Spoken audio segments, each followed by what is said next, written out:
What is your occupation at Area 51? I won't answer that. I have had reason to be present at Area 51, but I'm not going to clarify whether or not I was there as an employee. Are you saying you were there as a visitor? I'm not going to specify why or in what capacity I was there, only that I was there. Can you tell us how many times you were there? When I agreed to this, my fundamental ground rule was that I would not be asked to divulge personal data that might help pinpoint my identity. If you continue to ask questions that are out of bounds, I won't hesitate to terminate this interview. Are you saying that the number of times you were present at Area 51 is enough to pinpoint your identity? Any specifics will narrow the field of suspects. Of course, I could lie. Let's say I've been there 47 times, or anyway more than once. Let's turn to the tape itself. The copy you've supplied is not the original tape. No.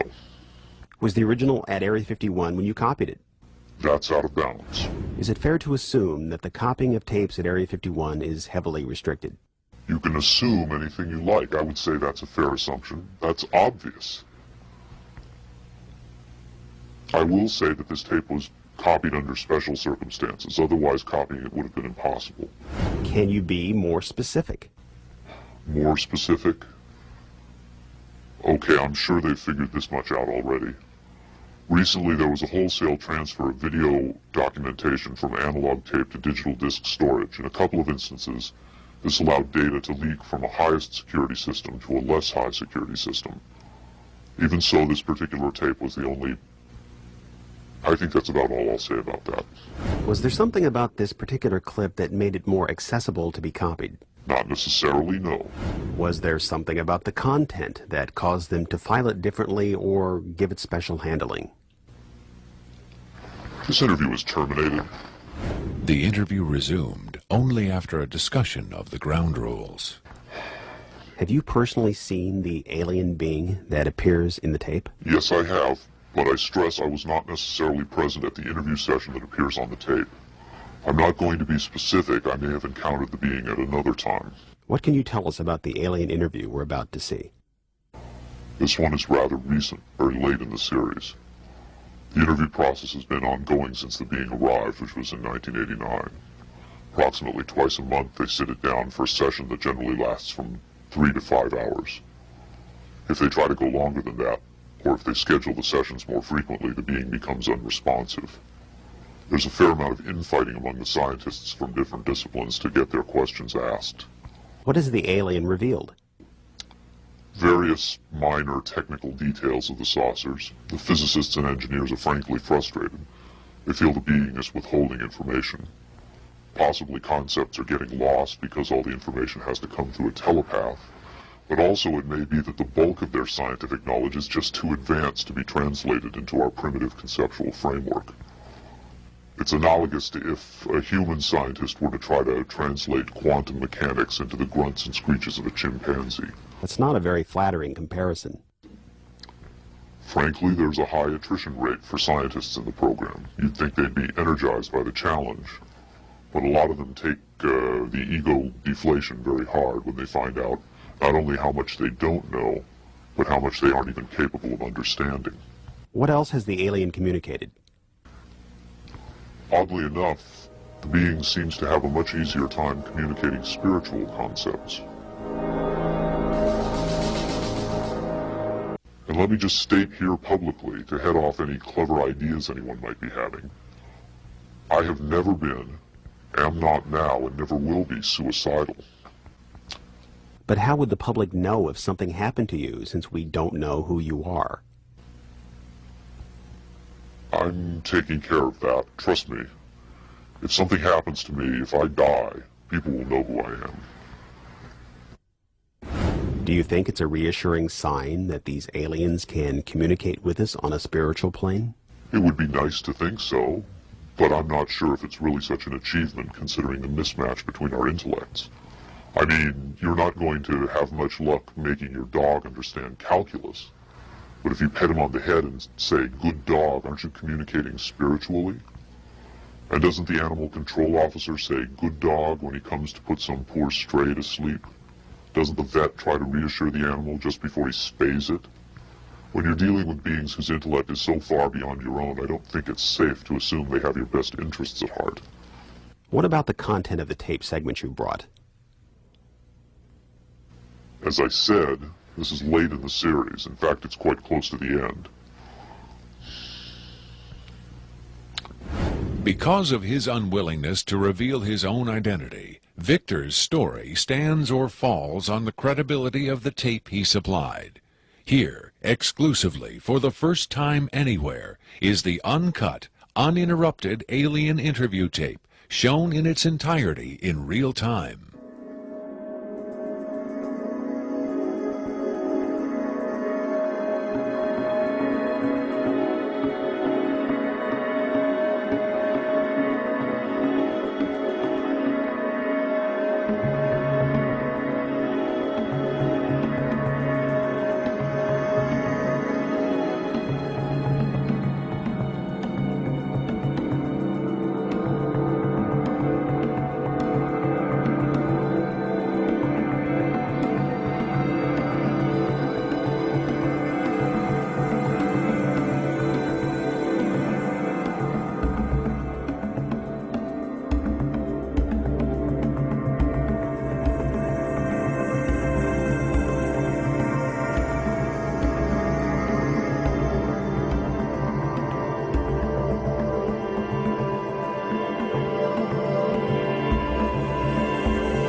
You removed the soundtrack from the tape before you turned it over to this program. That's correct. I can't allow the voices of the project personnel to be heard by the general public. There's a very good chance their family or friends on the outside might recognize them. Isn't your purpose in releasing this tape to expose Area 51 to the world? My purpose is to expose the existence of the aliens, not compromise these individuals.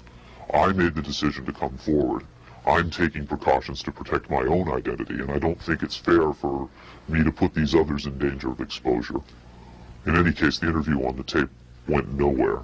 It was interrupted, as you'll see. Can you describe for us what we're seeing? All right, we're looking at the interview suite at S4. It's kept dark for the comfort of the aliens. The figure who is just barely visible in the left foreground is the telepath, and behind the camera is a raked seating area for observers. Although in this case, I believe the only other person present was a military aide. The alien is seated behind a glass partition in a biocontainment area, which is maintained at biosafety level 2, the lowest designation. That's primarily for the protection of the aliens, not us. The theory is that if they were going to infect us with an alien bug, it would have happened 50 years ago. In fact, all the indications are the aliens eliminated microbial and viral life from their own ecosystem long ago. They aren't susceptible to our diseases directly, but it has been shown that microbes can reproduce and form colonies within their respiratory systems, which tends to exacerbate the debilities they seem to suffer anyway in our environment. In fact, you can see here the alien is beginning to flag. The interview was not going well. The telepath was trying to clarify some points from a previous interview, but he wasn't receiving coherent responses. As you can see, the being is in real distress. At this point, the telepath is sending out a message to the medical staff. He's trying to communicate with the alien, but he's getting no response.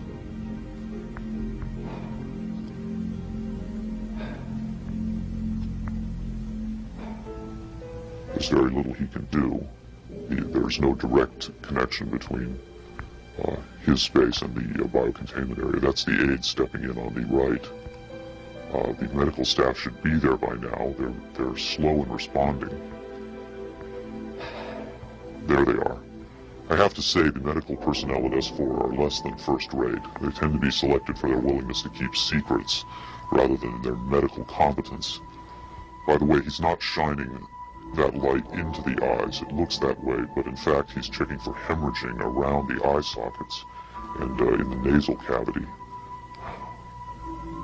I'm sorry. It's very hard for me to watch this.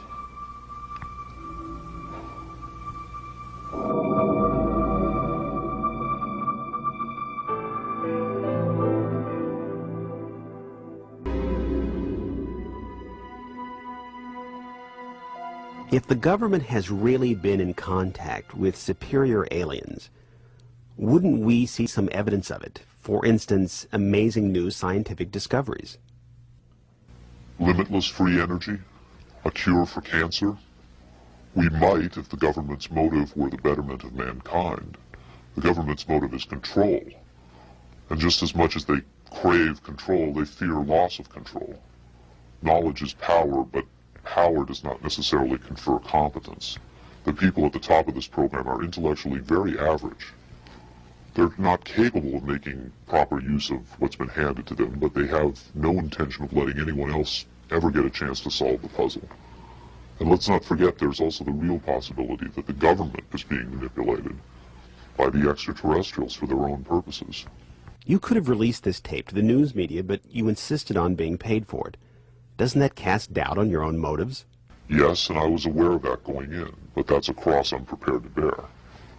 I find it disgusting that the most important event in human history is being kept secret simply because certain unimaginative officials have the power to do so. But at the same time, I do see the irony in my own actions. All I can say is, had I had the choice, I would not have insisted on profiting from this revelation. But since by lifting this veil, I've endangered not only my career, but possibly my life, I felt the need for some small measure of monetary freedom to deal with any eventualities. And let me say, I could have demanded significantly more money than I did if I had been willing to compromise my anonymity. There have been other whistleblowers who jumped at the chance to become celebrities, which I think casts even more doubt on their motives than some people may be casting on mine. Do you believe your life is in danger as a result of making this tape public? I would hope not. I would like to think my government is a little more civilized than that. But at the same time, I don't intend to give them the chance to prove me wrong. At any rate, to a certain extent, I'm counting on being disbelieved. Obviously, they would like me to be perceived as a hoaxer. If something were to happen to me, if I should die suddenly in a freak accident, it would obviously lend credence to my story, and I assume they understand that and will act or not act accordingly. Why should anyone believe this tape is authentic? Use your own judgment. That's all any of us can do. There's been so much secrecy and disinformation over the last 50 years that it's become impossible to prove anything in the face of official denial. Of course, the flip side is nobody really believes anything the government says.